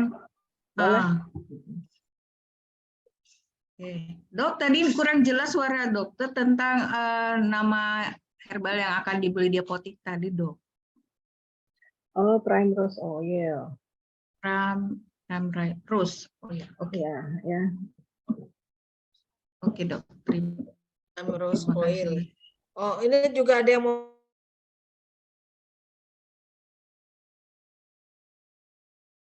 boleh nggak kalau umpamanya tepungnya itu ada bukan tepung yang tanpa gluten?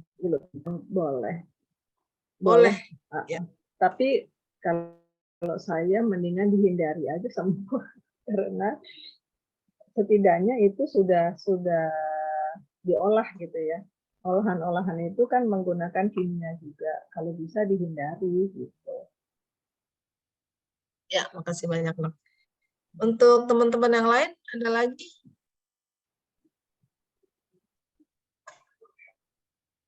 Mbak Endah Kusumayani masih ini. Masih angkat tangan. Oh angkat iya. tangan.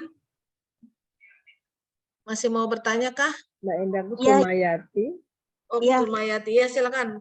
Ya, Dokter, Assalamualaikum. Izin bertanya. Waalaikumsalam warahmatullahi wabarakatuh. Itu saya dengar ada primrose ya, itu herbal ya, Dok. Untuk apa ya, Dok?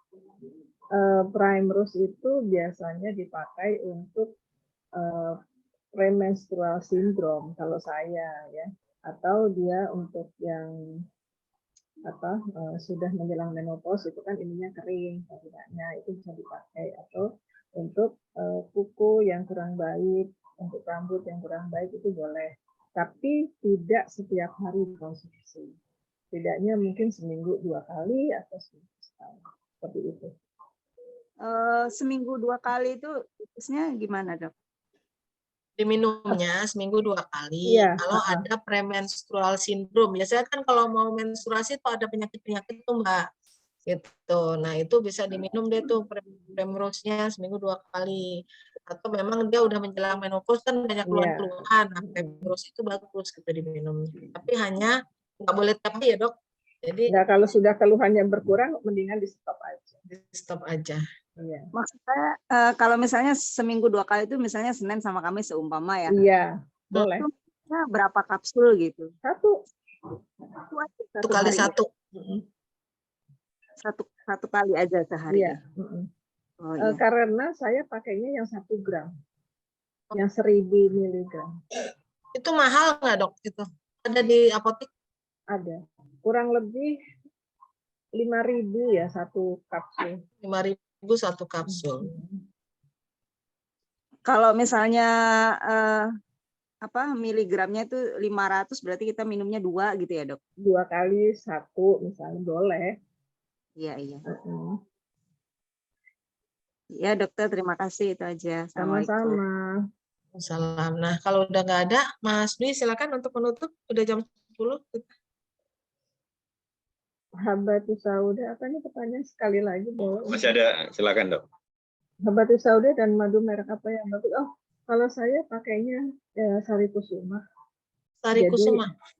Jadi di madu itu ada royal jelly-nya, ada bipolarnya, ada habatnya dan zaitun. Oh, udah lengkap ya Dok? Sudah lengkap. Sari Kusuma ya.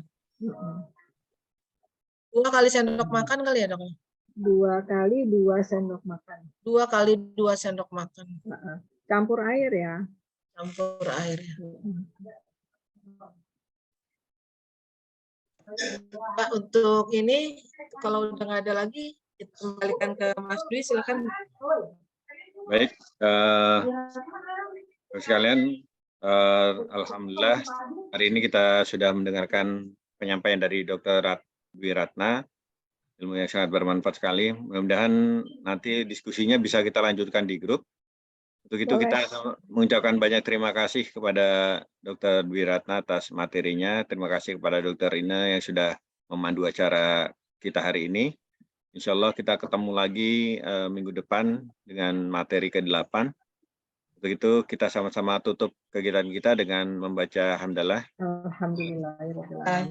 Dan doa penutup majelis. Subhanakallah wa bihamdika asyhadu an la ilaha illa anta astaghfiruka. Akhir kalam dari kami. Mohon maaf atas segala kekurangan. Wabillahi taufiq wal hidayah. Wassalamualaikum warahmatullahi wabarakatuh. Waalaikumsalam warahmatullahi wabarakatuh.